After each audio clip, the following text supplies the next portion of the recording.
इतिहास के पन्नों में मथुरा एकमात्र नगरी नहीं, बल्कि उस क्रांति का उद्गम स्थल है जिसने संपूर्ण आर्यवर्त ही नहीं, संपूर्ण विश्व को एक नई चेतना और नई दिशा दी। मथुरा में ही यमुना माता के तट पर जन्मे योगीराज वासुदेव श्री कृष्ण ने अपनी प्रज्ञा और रणनीति से संपूर्ण मानव सभ्यता का नेतृत्व किया। उनके विचार और नीतियों ने सिद्ध किया कि नेतृत्व की शक्ति सत्य, न्याय और जन कल्याण में निहित होती है।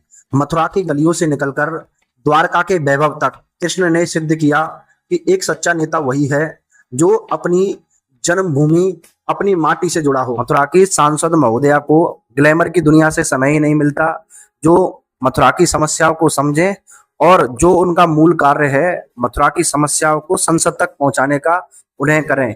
अब समय है कि हम सभी मथुरा वासियों को एकजुट होकर बुलंद आवाज में स्थानीय सांसद की मांग रखनी होगी।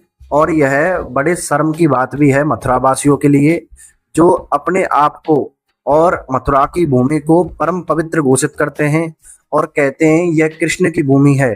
तो यह मथुरा वासियों के लिए बड़ी शर्म की बात है कि कृष्ण की भूमि में, उस कृष्ण की भूमि में जिसने संपूर्ण मानवता का नेतृत्व किया, विश्व के सबसे विशाल युद्ध महाभारत जैसे युद्ध का जिस कृष्ण ने नेतृत्व किया, उस कृष्ण की भूमि में कोई नेतृत्व करता नहीं जो अपने क्षेत्र का सकारात्मक रूप से नेतृत्व कर सके।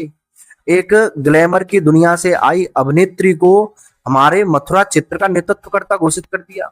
यह पार्टियों की कमी तो है, उससे 10 गुना ज्यादा यह कमियां मथुरा वासियों की हैं जो इन तत्वों का विरोध नहीं करते। तत्कालीन समय में मथुरा की बहुत ऐसी समस्याएं हैं जिनसे मथुरा वासी जूझ रहे हैं, लेकिन उन समस्याओं का कोई स्थायी उपचार नहीं किया जा रहा।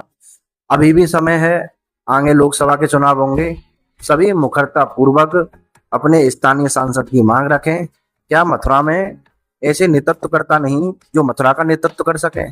यह मथुरा का अपमान तो है ही, यह योगीराज वासुदेव श्री कृष्ण का भी अपमान है।